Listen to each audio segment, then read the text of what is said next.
Aos 15 anos eu tentei ligar para o serviço de proteção à criança depois que o marido da minha mãe me bateu. Ela me disse para aguentar calado e então eles me expulsaram. Anos depois herdei US$ 2 milhões e vi o karma destruí-los. Quando eles imploraram por ajuda eu lhes dei silêncio. Olá Reddit, eu nunca pensei que seria o cara escrevendo uma história dessas, mas aqui estamos. Digamos apenas que quando sua mãe se casa de novo com um controlador e o filho favorito dele, a vida se transforma em um longo jogo de sobrevivência. Aprendi cedo que às vezes família não é quem te cria, é quem não te destrói. Esta é a história de como fui expulso, construí minha própria vida do zero e assisti ao karma fazer seu trabalho melhor do que eu faria. Eu tinha 14 anos quando minha mãe decidiu que precisávamos de um recomeço. A versão dela disso aparentemente significava casar com um homem chamado Tom, um homem com um corte de cabelo tão preciso que provavelmente vinha com um manual de instruções. Meu pai havia falecido quando eu tinha 12 anos, então por 2 anos éramos apenas nós dois, tranquilos, silenciosos, previsíveis. Então Tom apareceu. No começo ele parecia encantador, ajudava com as compras, contava piadas bregas e me chamava de campeão. Eu dei uma chance a ele, mas alguns meses depois que ele se mudou a máscara de cara legal começou a cair. Ele passou de perguntar como ia à escola para dizer que eu precisava ficar mais durão mais rápido do que se esquenta a comida no micro-ondas. Então veio Cal, a obra-prima de 17 anos de Tom. Se você já viu aqueles filmes de ensino médio com um cara popular que vive de shakes de proteína, atenção das garotas e aprovação do pai, esse era Cal. Cabelo loiro, sorriso arrogante, jaqueta de time, parecia pré-fabricado direto de um drama adolescente barato. Assim que entrou avaliou-me como se eu fosse um figurante no show dele. Ei homenzinho, ele disse no primeiro dia, batendo no meu ombro como se fossemos amigos íntimos, não mexe nas minhas coisas, certo? Ele não precisava se preocupar, as coisas dele eram apenas colônia, equipamentos de academia e uma fila de garotas mandando emojis de coração 24 horas por dia 7 dias por semana. Todas as noites a casa virava o palco dele, ele ficava no quarto com a música tão alta que minha janela tremia, rindo no telefone e dizendo, sim gata eu sei que sou problema. Uma vez ouvi ele se gabando de que 3 garotas o beijaram sem querer na mesma semana. Eu nem sabia que isso era fisicamente possível, mas Cal conseguia fazer até fracasso parecer impressionante. Tom adorava. Esse é meu garoto, ele dizia orgulhoso, puxou ao pai. Enquanto isso, se eu deixasse um único copo na pia era desrespeito à casa. Se eu tirasse um a menos em vez de um a, você está caindo Alex, o Cal nunca se contenta com menos. Sim, Cal também nunca se contentava em usar cérebro ou manter higiene básica, mas eu não mencionava isso. Minha mãe fingia que tudo estava bem, como se fossemos uma família feliz de seriado. Sempre que Tom tomava a sala com seus discursos de macho sobre trabalho duro e respeito, ela sorria e aceitava como se estivesse hipnotizada. Acho que ela gostava da ideia de ter um homem mandando novamente. Uma noite voltei da escola e encontrei Cal sentado à mesa com Tom, rindo de alguma garota que tinha caído no charme dele. Tom me viu e disse, ei campeão, talvez você possa aprender algo com o Cal aqui, ele sabe falar com as pessoas, fazer amigos, se impor, você deveria anotar umas dicas. Cal sorriu para mim e disse, é isso homenzinho, relaxa um pouco, tenta não parecer alérgico à diversão. Eu olhei para ele por um segundo e disse, você quer dizer o tipo de diversão que te deixa suspenso? Ele piscou, Tom franziu a testa. Cal riu, mas Tom não achou graça. Cuidado com o Tom, ele disse, você podia usar um pouco da confiança do Cal, talvez assim você parasse de se esconder atrás desses livros. Eu queria dizer que ler não me tornava fraco, me tornava mais inteligente que os dois juntos, mas fiquei calado. Minha mãe entrou naquele momento com um sorriso tenso que usava sempre que sentia o clima pesar. Meninos não comecem, ela disse, como se eu fosse o problema. A partir dali era como caminhar num campo minado. Tom tinha opinião sobre tudo que eu fazia, o jeito que eu sentava, falava, comia. Se eu discordava era desrespeito, se eu ficava quieto era agressividade passiva. Não havia como vencer. Uma tarde eu encontrei Cal no meu quarto usando meu laptop para mandar mensagem para alguma garota. Quando eu reclamei ele sorriu e disse, relaxa homenzinho, só pegando emprestado, nem é como se você tivesse amigos para mandar mensagem mesmo. Mandei ele sair e ele se aproximou, sorrindo, e disse, o que você vai fazer?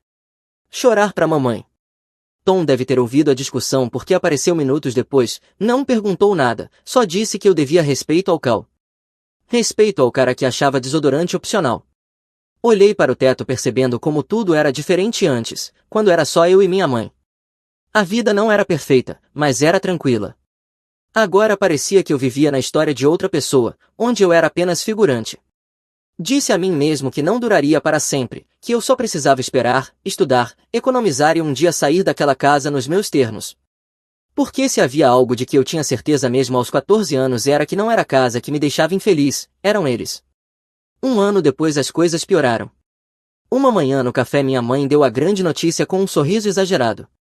Tom e eu temos algo emocionante para contar, ela disse segurando a mão dele como se anunciasse um casamento real. Tom inflou o peito e disse, vamos ter um bebê, o nome dele será Nathan. Cal quase cuspiu o cereal rindo e disse, ótimo, mais uma boca para alimentar, e todos riram menos eu. Minha mãe olhou para mim e disse, você vai ser irmão mais velho, como se isso fosse resolver tudo. Legal, murmurei. Eu não me importava, eu já me sentia hóspede na própria casa e agora estava prestes a ser despejado emocional e fisicamente. 2 semanas depois Tom provou isso. Ele entrou no meu quarto olhando ao redor como um senhorio inspecionando um aluguel e disse sobre este espaço, vamos transformá-lo no quarto do bebê, você vai para o quarto de hóspedes. Eu fiquei olhando e disse, você vai pegar meu quarto? Ele deu de ombros e disse, você dá um jeito, quarto menor cria caráter. Esse era o Tom, sempre transformando desrespeito em lições de vida. O quarto de hóspedes era minúsculo, cheio de caixas de armazenamento e uma cama que parecia um castigo, mas minha mãe disse que era apenas temporário. O temporário virou permanente em uma semana. A partir daí Tom não conseguia ficar calado sobre o Cal. Olhe para o Cal, ele dizia durante o jantar, capitão do time, confiante, sociável, você podia aprender com ele. Tenho certeza de que ele será o favorito do bebê. Então veio a frase que ainda arde na minha memória, não acabe como seu pai, ele não tinha o que era necessário. Eu deixei o garfo cair e perguntei o que ele tinha acabado de dizer. Ele sorriu de lado e repetiu. Seu pai. Sim, eu ouvi, eu cortei, pelo menos meu pai não precisava do dinheiro de outra mulher para se sentir importante. Aquilo atingiu ele. Seu rosto ficou vermelho, a mandíbula travou, minha mãe congelou como se não soubesse de que lado ficar e Cal riu baixinho. Tom se inclinou com a voz baixa e disse, tome cuidado garoto, você não faz ideia do que homens de verdade passam. Eu me recostei e disse que se ele era o exemplo eu preferia ficar fora disso. Por um momento achei que ele realmente fosse me bater, mas não o fez, apenas me deu aquele olhar de quem encara um inseto que ainda não pode esmagar. Porém, alguns dias depois, ele encontrou uma desculpa. Começou por algo pequeno, como sempre. Eu estava fazendo lição na mesa quando ele entrou fazendo uma de suas provocações sobre como eu estava desperdiçando tempo estudando em vez de aprender a lidar com a vida real. Então ele mencionou meu pai de novo, dizendo que ele era fraco e mole, o que era irônico vindo de um cara que se assustava quando a torradeira estalava. Eu me levantei e disse para ele não falar do meu pai. Tom sorriu e disse para eu relaxar, chamando-me de filho. Eu não sou seu filho, eu rebati. Ele deu um passo para perto tentando se impor e disse, não fale assim comigo na minha casa. E antes que eu pudesse reagir ele me deu um soco no estômago. Não foi um golpe cinematográfico, apenas um soco firme que tirou meu ar, a dor explodiu no meu peito e eu me dobrei tentando respirar. Ele ficou parado como se nada tivesse acontecido e disse para eu aprender a ter respeito antes de sair andando. Minha mãe estava na outra sala. Ela não disse nada naquela noite. Tranquei-me no quarto de hóspedes e fiquei encarando o telefone com as mãos tremendo. Procurei o número do Serviço de Proteção à Criança. Eu tinha 15 anos, velho bastante para saber que aquilo não era normal. Disquei. Eu não tinha chegado nem na metade da ligação quando minha mãe entrou berrando perguntando o que eu estava fazendo, arrancando o telefone da minha mão. O que parece que estou fazendo? Ele me bateu. Ela ficou pálida por meio segundo e depois entrou em modo desespero total. Você está tentando destruir meu casamento? Está feliz agora? Você não aguenta me ver feliz? Feliz, eu ri amargamente, ele me deu um soco na sua cozinha. Os olhos dela se encheram de lágrimas e ela pediu que eu entendesse que ele estava sob estresse. Eu disse que ele era abusivo e ela balançou a cabeça com lágrimas escorrendo dizendo que eu precisava aguentar por ela, que finalmente estávamos estáveis e eu não devia estragar tudo. Eu fiquei encarando ela, a descrença se transformando em raiva, e perguntei se ela estava escolhendo ele em vez de mim. Ela disse que se eu não pudesse respeitar aquela família talvez eu não devesse estar ali. Aquilo doeu mais do que o soco de Tom. Eu queria sair naquele momento, mas para onde eu iria? Não tinha carro, nem emprego e quase nenhum amigo que eu pudesse chamar de família. Engoli as palavras e sentei de novo sem dizer nada. Ela fungou e me devolveu o telefone, mas a mensagem estava clara, um movimento errado e eu estava fora.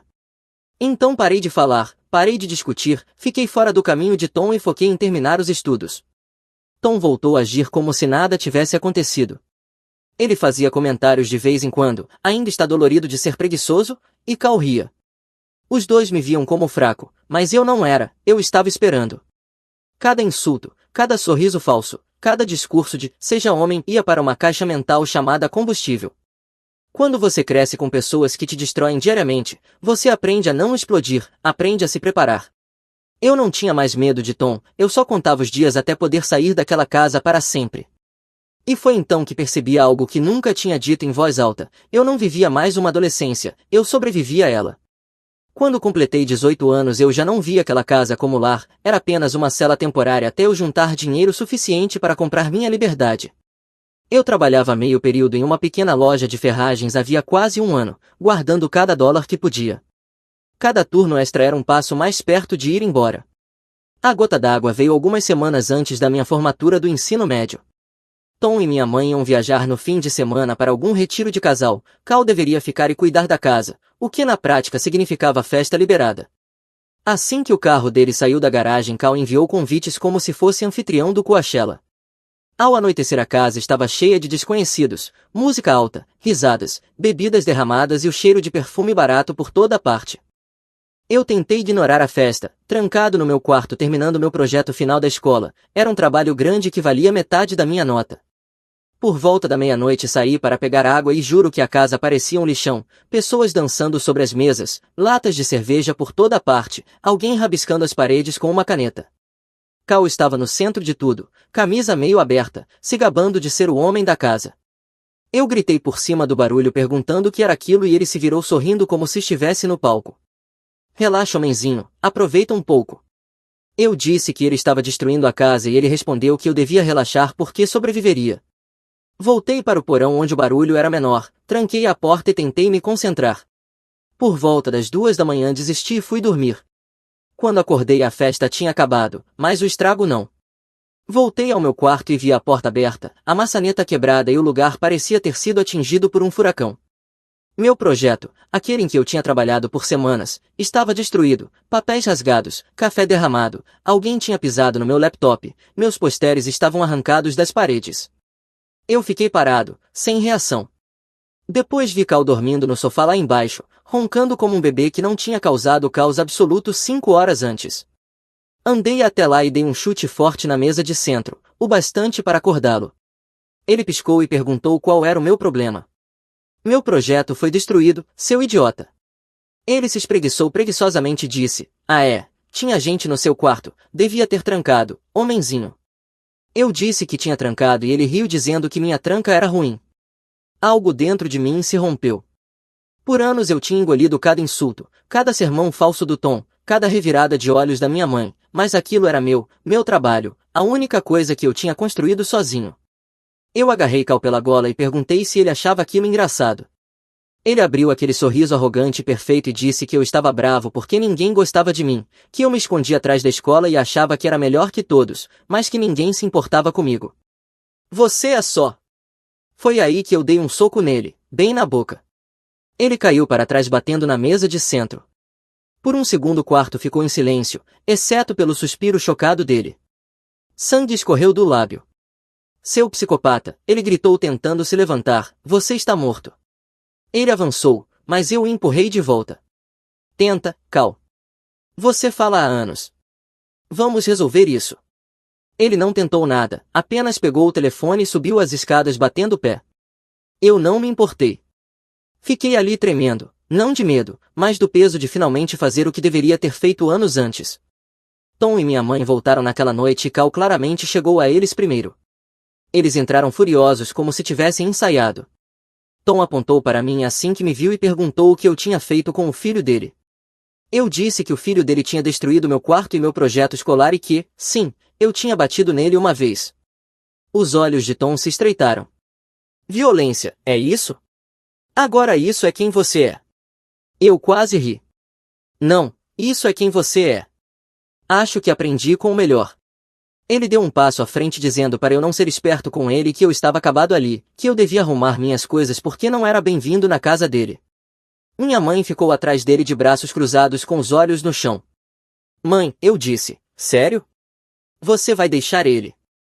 Ela sussurrou pedindo para eu não dificultar mais. Isso foi tudo. Nenhuma defesa, nenhuma hesitação, igual antes.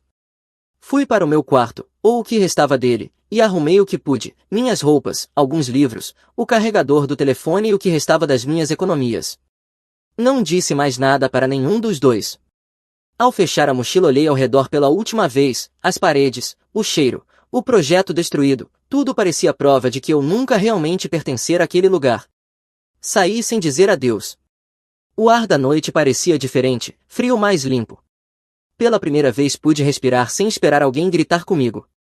Algumas semanas depois ainda assim me formei, por um fio, sem cerimônia, sem família, só eu pegando meu diploma e voltando para casa a pé. Eu não sabia para onde iria, mas não importava, qualquer lugar era melhor do que ali. Quando cheguei ao fim da rua, olhei para casa, luzes acesas, Tom provavelmente discursando, Cal fazendo drama de vítima e minha mãe concordando. Eu sorri de canto e murmurei, parabéns Tom, você finalmente conseguiu sua família perfeita. E continuei caminhando, com raiva, machucado, mais livre. Pela primeira vez na vida eu não tinha um plano, apenas uma mochila, umas centenas de dólares em dinheiro e o resto guardado na minha conta, e a cabeça cheia de ruído. Fiquei hospedado na casa de um amigo por uma semana até encontrar um apartamento minúsculo. Não era muito, mas era meu. Pela primeira vez ninguém podia entrar sem bater, ninguém podia gritar, ninguém podia me dizer como respirar. O silêncio parecia estranho, quase silencioso demais, mas comecei a me acostumar. Meu trabalho na loja de ferragens virou meu refúgio. O gerente, Terry, era um homem de 40 e poucos anos, tranquilo, forte como alguém que realmente usa ferramentas em vez de só falar delas. No primeiro dia ele me olhou e disse, você sabe chegar na hora certa e não agir como um idiota? Parabéns, está contratado. Gostei dele imediatamente. O trabalho era simples, Terry me tratava como igual, não como um garoto. A gente brincava nos dias lentos e ele soltava pequenas lições de vida como não desperdice energia provando algo para quem não quer ver ou o silêncio humilha um idiota barulhento mais rápido que gritar. Enquanto isso Tom e Cal não suportavam que eu tivesse cortado o contato. Começaram a me mandar mensagens o tempo todo, comentários ácidos sobre como homens de verdade não fogem ou como eu voltaria rastejando quando a vida me atingisse. Às vezes mandavam emojis rindo fingindo estarem acima de tudo. Eu bloqueava, desbloqueava e bloqueava de novo, era como espantar moscas, inútil mas necessário. Minha mãe ligou 2 vezes no primeiro mês, sempre começando com um tom só quer conversar e terminando com você deveria pedir desculpas. Eu desliguei nas 2 vezes. Na terceira semana eu comecei a dormir melhor. Então o Cal apareceu. Era uma manhã de terça-feira, eu estava repondo latas de tinta quando ouvi uma voz atrás de mim, aquele tom arrogante que eu reconheceria em qualquer lugar. Ei, homenzinho, não achei que te encontraria se arrastando por aqui. Eu congelei e me virei devagar. Lá estava ele, o mesmo sorriso idiota, óculos escuros dentro de um prédio, agindo como se fosse dono do lugar. Uau, eu disse. Você realmente encontrou um emprego que te deixa andar em círculos fazendo nada. Ele sorriu de lado. Agora você faz piadas? Acho que morar sozinho te deixou corajoso. Coloquei a caixa no chão e perguntei o que ele queria. Ele se apoiou na prateleira e disse que o pai dele achava que eu devia um pedido de desculpas, a mãe também, que eu tinha o agredido e que não devia ser tão difícil dizer desculpa. Eu ri. Você destruiu meu quarto e meu projeto, e eu que devo desculpas? Você tem a capacidade cerebral de um peixe dourado. O sorriso dele caiu. Cuidado, eu ainda posso prestar queixa por aquilo. Eu respondi, vai em frente. Diz para a polícia que seu irmão mais novo te bateu. Aposto que eles vão levar bem a sério. Foi quando ele se aproximou mais, baixando a voz. Cuidado Alex, eu posso deixar sua vida difícil. Uma ligação para a polícia e você vira o agressor que largou a escola e mora num buraco. Eu dei um passo à frente, com a mandíbula rígida. Repete isso. Ele sorriu, claramente se divertindo. Você ouviu. Cerrei os punhos, eu estava a um fio de acertá-lo de novo, mas antes que eu pudesse uma sombra surgiu ao meu lado, Terry. Ele ficou entre nós, calmo mas firme. Está acontecendo algum problema aqui? Cal o analisou de cima a baixo. Isso é entre eu e ele. Terry nem piscou. Não é mais. Agora você precisa sair. Cal zombou. Você não pode me expulsar, não estou fazendo nada. Agora está, Terry respondeu sem alterar o tom. Você está invadindo e incomodando meu funcionário. A porta é por ali. Cal riu como se fosse brincadeira, mas Terry não se moveu. Ele tinha aquela autoridade silenciosa que faz pessoas barulhentas calarem. O sorriso de Cal foi sumindo primeiro. Tanto faz, cara. Fica com seu amiguinho perdedor. Ele vai voltar para casa quando a vida bater nele. Ele virou e saiu reclamando de lixo ingrato. Terry esperou até ele desaparecer e então olhou para mim. Esse é o idiota que tem te mandado mensagens? Sim, eu disse esfregando o rosto, esse é o palhaço da família. Terry riu. Ele tem aquela energia de garoto rico inseguro, acha que barulho é igual a poder. Eu ri pela primeira vez em semanas. Você descreveu perfeitamente. Da próxima vez que ele aparecer, me chama, Terry disse. Eu resolvo. Ninguém mexe com minha equipe. Eu balancei a cabeça, meio chocado, meio grato. Ninguém nunca tinha entrado na minha defesa antes, nem minha mãe, nem professores, definitivamente não o Tom. Mas esse cara, que mal me conhecia, ficou do meu lado. Naquela noite sentei no meu apartamento repetindo tudo mentalmente. Pela primeira vez eu não fui culpado, não me mandaram pedir desculpas nem engolir em seco. Alguém viu a verdade e fez algo a respeito. Me atingiu quão novo aquele sentimento era, ser defendido em vez de atacado. Eu troquei caos por silêncio, e o silêncio estava vencendo de lavada. Os anos passaram assim, só eu, trabalho e paz. Minha vida finalmente tinha ritmo. Não era glamourosa, mas era minha. Terry mantinha tudo tranquilo no trabalho, ele me tratava como família e sempre soltava pequenas doses de sabedoria. Você está fazendo certo, ele dizia, constrói devagar e ninguém pode tirar de você. Pela primeira vez eu realmente acreditava nisso. Então uma noite, depois de um turno longo, meu telefone tocou com um número que eu não reconhecia. Atendi sem pensar. Alex. A voz da minha mãe, que eu não ouvia há anos, me fez o estômago revirar na hora. O que você precisa? Eu perguntei direto. Ela suspirou como se já estivesse cansada de mim. O Tom teve um susto de saúde, algo pequeno no coração, ele está bem agora. Eu não respondi. Ela continuou, ele está refazendo o testamento por segurança. Queria que eu te avisasse que vai deixar a maior parte para o Cal e o bebê. Eu fiquei em silêncio. Não é pessoal, ela disse rápido, ele só acha que faz sentido, afinal são do sangue dele. Sim, eu disse com a voz neutra, faz sentido. Não querem que eu quebre o padrão de favoritismo. Alex, não começa. Não estou começando, eu interrompi, só dizendo que consistência é importante. Ela não gostou, deu para ouvir o suspiro irritado. Você está sendo mesquinho. Foi você que deixou a família, lembra? Você escolheu essa distância. Eu quase ri. Você quer dizer a distância que você mesma mandou eu manter? Silêncio. Enfim, ela disse com um tom que tentava soar doce, você ainda poderia vir nos visitar algum dia. O Tom acha que eu desliguei. Naquela noite tentei fingir que não me incomodava. Era só dinheiro, certo? Eu tinha um emprego, um teto, paz. Mas lá no fundo ainda doía. Não era sobre a herança, era sobre o que aquilo significava. Mesmo depois de tudo eu ainda era o de fora, ainda não fazia parte da família deles. Tentei ignorar e seguir a vida, mas ela tinha outros planos. 2 semanas depois recebi outra ligação inesperada, desta vez de um homem chamado Gregory Blake, um advogado. O tom dele era profissional, mas estranhamente gentil. Estou falando com Alex Carter, ele perguntou. Sim. Quem é? Estou ligando sobre o espólio de Rose Lewis. Eu congelei. Minha tia-avó. Sim, sinto informar que ela faleceu recentemente. Pisquei. Eu não vi a tia Rose desde que tinha por volta de 12 anos. Ela era a tia do meu pai, uma senhora idosa que sempre cheirava a lavanda e me dava balas de butterscotch. Eu a visitava às vezes depois que meu pai morreu, ajudava a carregar compras, consertar coisinhas na casa dela. Eventualmente o Tom convenceu minha mãe a parar com essas visitas, dizendo que eu estava perdendo tempo. Gregory continuou, sua tia-avó nomeou você como o único beneficiário do espólio dela. Eu me sentei. Beneficiário de que exatamente? Ele hesitou e então disse como se lesse de um documento. O espólio inclui a casa dela, vários investimentos e um truste avaliado em aproximadamente 2 milhões de dólares. Achei que tinha ouvido errado. Você disse 2 milhões? Sim, Sr. Carter. Ela também deixou uma carta pessoal para você. Quer que eu leia ou envie? Engoli seco. Leia. Ele fez uma pausa e então leu suavemente. Querido Alex, você provavelmente não lembra muito do tempo que passou me ajudando, mas eu lembro.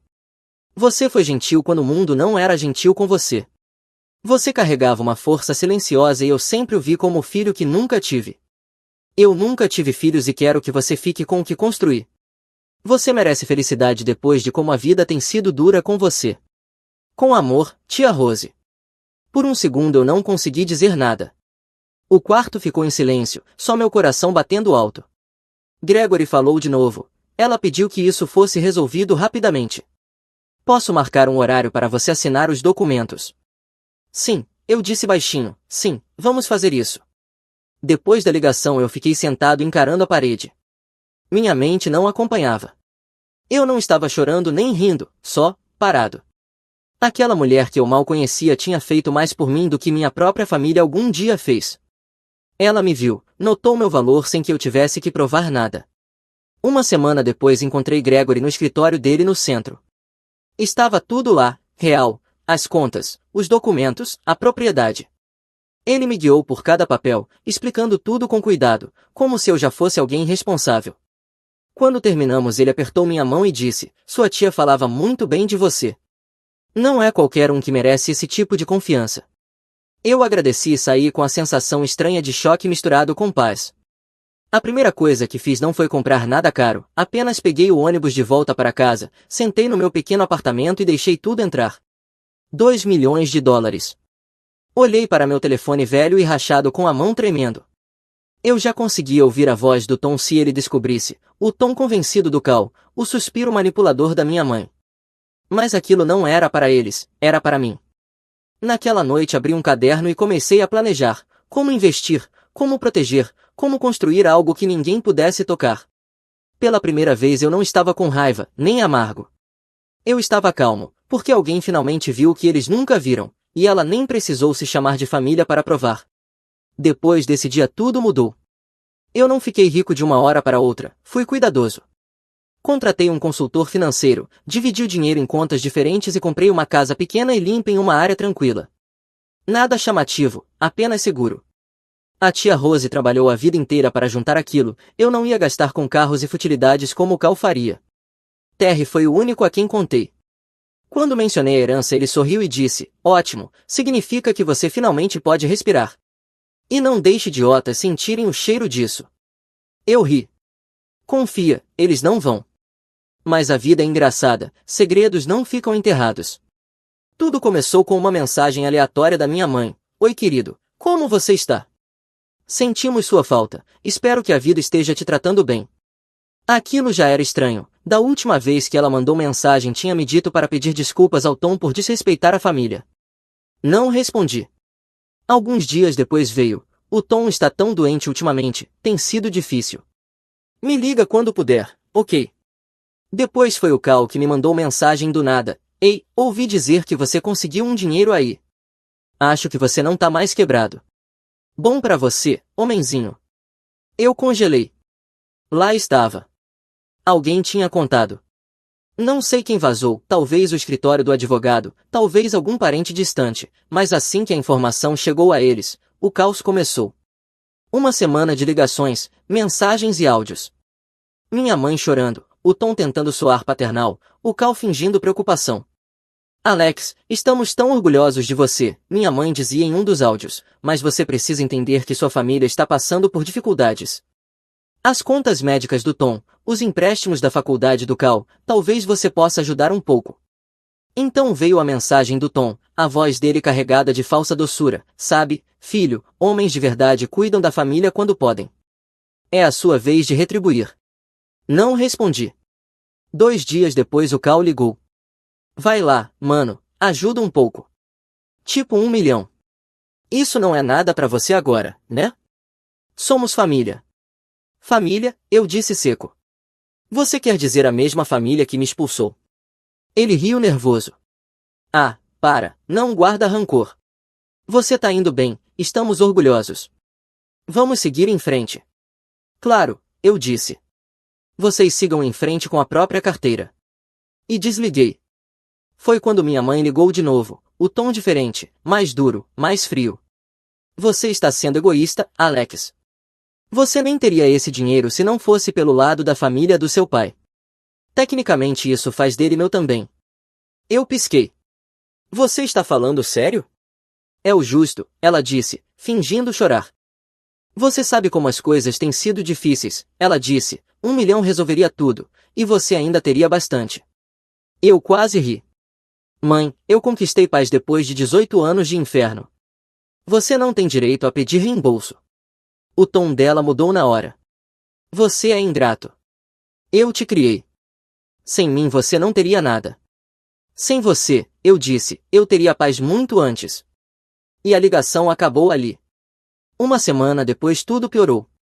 Um detetive me ligou dizendo que alguém havia feito uma denúncia afirmando que eu tinha conseguido minha herança por fraude. Ele pediu para eu ir à delegacia com a documentação para esclarecer. Eu fui, entreguei cada documento oficial, o testamento da tia Rose, a transferência do trust, a declaração do advogado. Eles analisaram tudo e pediram desculpas pelo transtorno. Explicaram que alguém havia feito uma denúncia anônima dizendo que o dinheiro era suspeito e que precisavam verificar. Antes de eu sair, um deles comentou, recebemos essas denúncias falsas às vezes, geralmente são brigas de família. Eu sorri de lado. Faz sentido. Assim que saí liguei para o advogado e contei o que aconteceu. Ele confirmou o que eu já imaginava, minha mãe e o Tom haviam ligado para o escritório dele dias antes exigindo esclarecimentos sobre minha herança.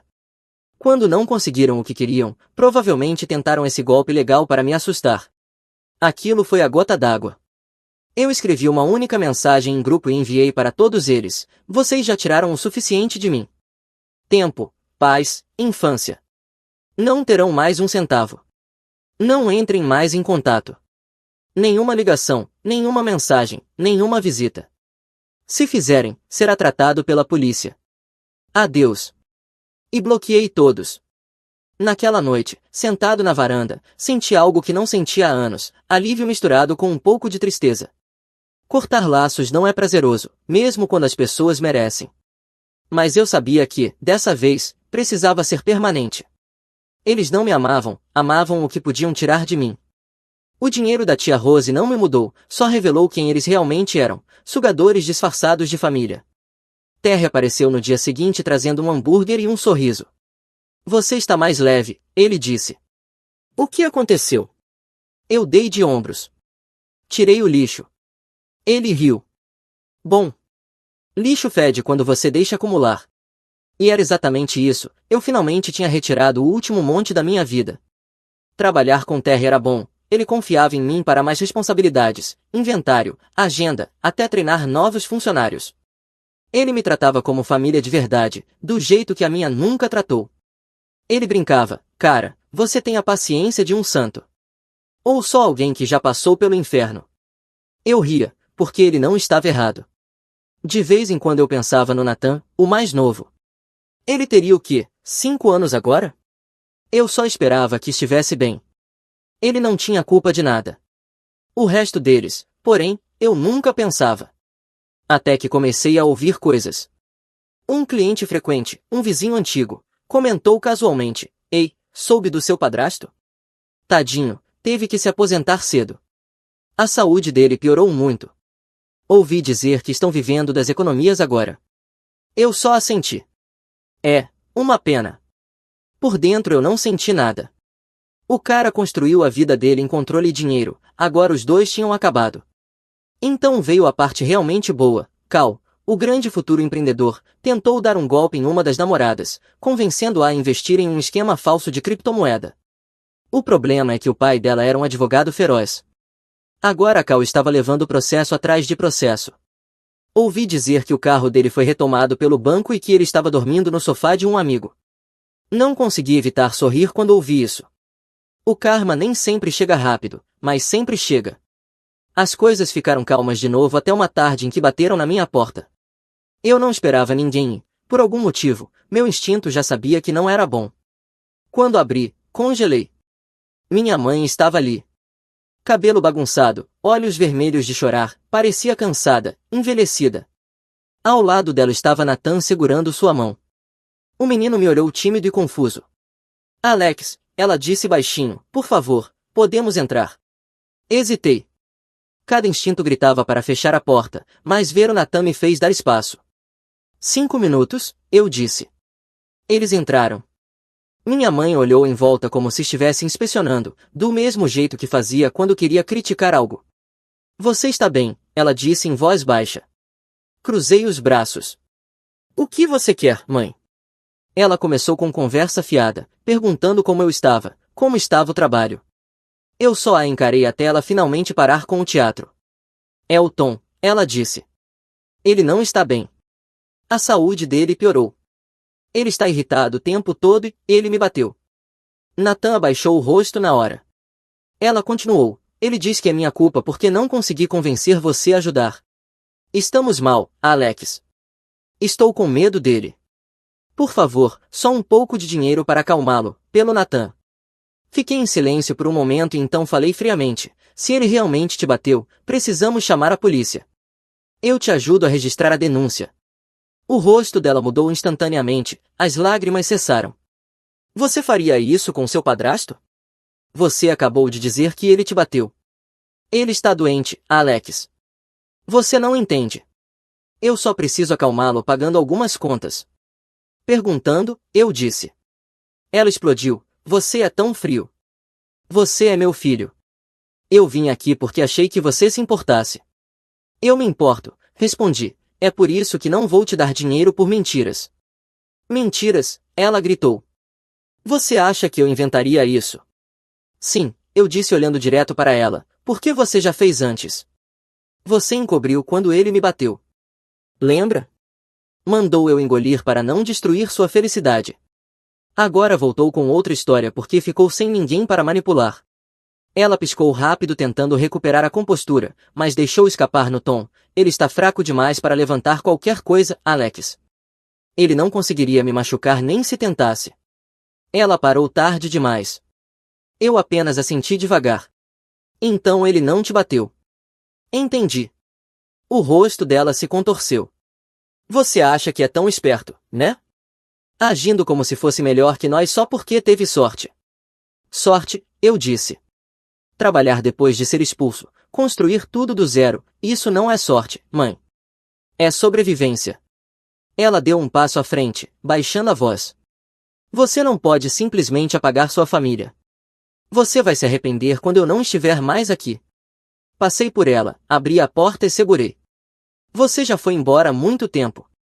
Só não percebeu quando. Nathan segurava a manga dela, sem saber o que fazer. Ajoelhei-me até ficar na altura dele.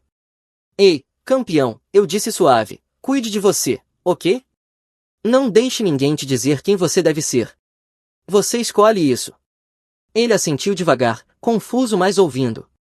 Olhei para ela uma última vez. Se você realmente se importa com ele, não transforme o garoto em outro Cal. Não repita os mesmos erros. O lábio dela tremeu, mas era evidente que ela odiava ouvir isso de mim. Ela murmurou algo, segurou a mão do Nathan e foi embora. Fechei a porta atrás deles. Sem gritos, sem culpa, sem hesitação. Só silêncio. Sentei no sofá ouvindo o som do ar-condicionado. O estranho é que eu não senti raiva. Só, fim.